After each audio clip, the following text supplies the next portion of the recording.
What is going on, guys? Ultimate Deadpool here, back with another video. So today is day one of more than likely three that I'll be working on a custom Cyborg Spider-Man. Now, for those of you who do not know what this is the original 12-inch stand-in for Spider-Man that I had. He was awful. And when I got the Sam Raimi Spider-Man 1, Thunder Toys version of Spider-Man, that guy replaced this guy. Now, I have since modified him extensively. We'll get to that in a little bit. But I didn't want to just throw this guy away. I don't like throwing things away because you never know when something can be useful. Like for this, I love a challenge as well. This, so far, has been a challenge. We'll get into that in a little bit, too. But, bottom line is, this is my interpretation of Cyborg Spider-Man. Arguably one of my favorite looks for Spider-Man just because of how weird and ridiculous and crazy it is. It's one of my favorites. As stupid as it is as well. So, and I know Hot Toys did make one, so for those of you who are like, you should have just gotten that one. Well, that's a problem for future me. Right now, though, this is what I'm doing with. This is fine so far. And this is what I'm working with now. He is a little bit better than he was beforehand in terms of mobility. So as you can tell, he actually is bending his left arm currently. But you might notice something else. His knees and his right arm also have stuff. That is because I made it to where he can bend slightly. These are actually Lego ratchet joints that I stripped off of something that was already broken anyway and repurposed them for Cyborg Spider-Man. Same thing on the other side, slightly more bend in both directions. Gross. And then his elbows, they do go up to about 90. Versus beforehand, this was all he could do. He could only do that. That was it. Same thing with his legs. He could only go up. That was as high as his legs could go. But I have now since modified the body itself to actually be able to do stuff like that. And he can still stand up just fine. He's not as heavy as I'd like him to be. But I can work with that for now. I have at least 2 more days to work on this guy, at least in terms of how many intros I've had currently pre-made for this guy. But anyway, so one arm is obviously silver. It's going to look a little bit better than it does now. Right now, this is just day one of me working on it.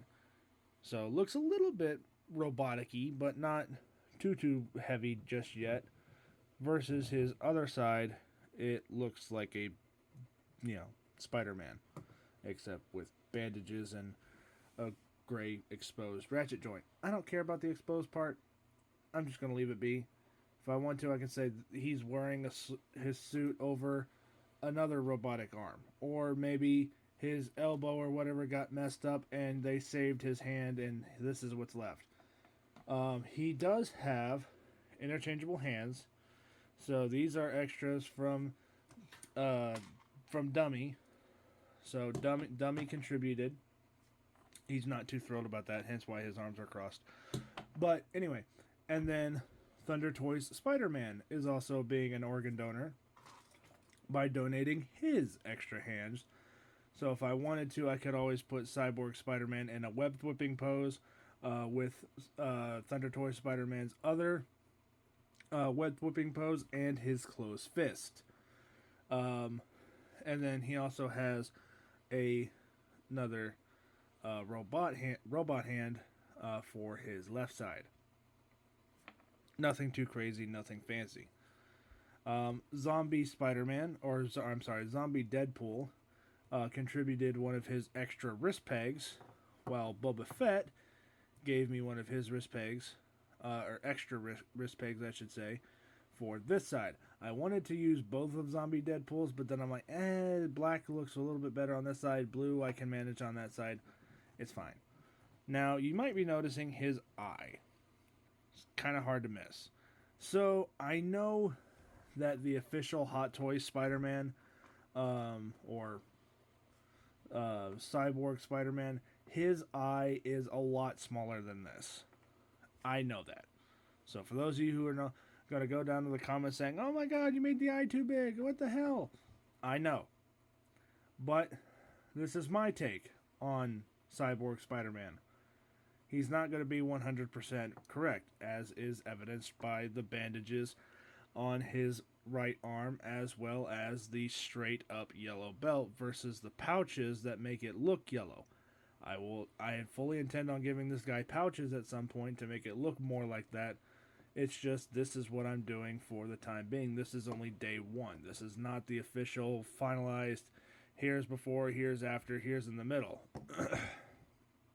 I'm not doing that, because I don't want to go out and get another one of these guys and do this exact same process all over again. So it's like, okay, here's what it started off as, here's the middle version, and here's the final version. And no, I'm not doing that. So, spider logo. It's silver. That's fine. For me. It's okay. I apologize for those cuts in between shots like that. I, for some reason, have started coughing, and I do not want to have that in my videos. So I have been choosing to edit them out. Or pause the camera so that way I can cough off camera. Anyway, back to his head. So, all of this has been sculpted with epoxy putty. It is my preferred stuff to use with sculpting stuff like this, because you can shape it however you want. Once it cures, then you can literally take a sanding table or whatever to this, because that's what I did. I literally sculpted all this stuff and then used a Dremel and sanded down a lot of this stuff. And then I also took a belt sander and went to town on his upper arm and bicep, as well as his forearm. So all of these were done over with the epoxy putty. Once that all hardened, then I just went back over it with the belt sander to get it as a little bit smoother, less big and bulky. I'll still have to refine everything and sand everything down. This was honestly just so that way you could say, hey, one side is gray, the other side is silver, but obviously nothing is finalized, nothing is 100% done yet. Like I said, have at least 2 days left to work on this guy. And I won't be able to work on him tomorrow because I have to close tomorrow. Alright, back to his head. I'm getting sidetracked. So, he does have the straps on the side of his face, or mask, to hold his eye into place. He will have a bandage similar to this, wrapping around his head, similar to the Hot Toys version. If I don't do that, this is going to be perfectly fine for me. You can tell this is not a regular everyday Spider-Man. Now, because of the LED in his eye, it doesn't actually help his articulation at all in his head. He didn't really have a whole lot of it to begin with. So that's why I was okay with adding an LED to his head. But the LED does simply just come out of the stupid backplate thing that was already here. If you look right along the edge of the battery bank, right there was an entire crevice for no reason. I don't know if this guy originally, when Marvel designed him, had like backpack attachments that you could put on these things, but Spider-Man had it, Venom had it, and I think I think all 12-inch Marvel, cheap Marvel toys like this have that. Why? I don't know. I've never seen an attachment for these things, but all of them have it. So, it was there. I didn't care. I wanted to cover it up as best I could. So it's like, you know what? Why not give Spider-Man like a little backpack thing, and it just so happens to look like a battery pack. So, but anyway, his belt right now is just a straight rubber band. That's how I actually did all of the ribbing pieces for his bicep arm as on this side, and the bandages on this side. Little tip: if you want to do convincing bandages for anything really, I would recommend doing rubber bands. Cut them in half, or just snip the ends off so it's a straight piece. Super glue one piece, wrap it around as either tight or as loosely as you want to, so that way you can determine how much or how thick the rubber band is, like this. And then once you have that last little bit, put a dab of super glue on the other end that you want to fasten it to, and then quickly stick it on, hold it in place for about a few seconds or so. The super glue will take over onto the rubber. Boom, you have a nice, really nice and actually believable looking bandage. Now, these are two totally different colors of rubber bands for his bicep. As you can see on camera, one is slightly lighter, the other one is slightly darker. I don't mind that because it actually gives it a little bit of contrast and whatnot. And so his elbows and knees, like we said earlier, they are Lego ratchet joints. So they do click, they do click when you rotate them. They're not foolproof though. I accidentally did put some of these on backwards because I wanted it to be able to separate. So it's like he's working on his arm or whatever if I so choose to. And then you can see the teeth on the inside in there.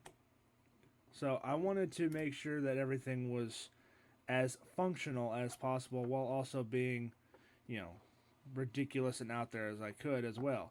Because this is a ridiculous and out there design. So he's not perfect. He's not 100%. But for me, for right now, until I actually finish him, he's at least displayable. So, minus his ugly ass knees, which will probably be a vein of my existence at some point. But for now, this guy does what he's supposed to do. And honestly, he's not looking too bad, all things considered. So he's definitely looking better than that fucking cheap piece of shit that he looked like beforehand. Because holy crap, did he look like crap beforehand. Now he actually looks pretty decent. I'd say he's, at this stage, he's probably as good as maybe my first Omni-Man.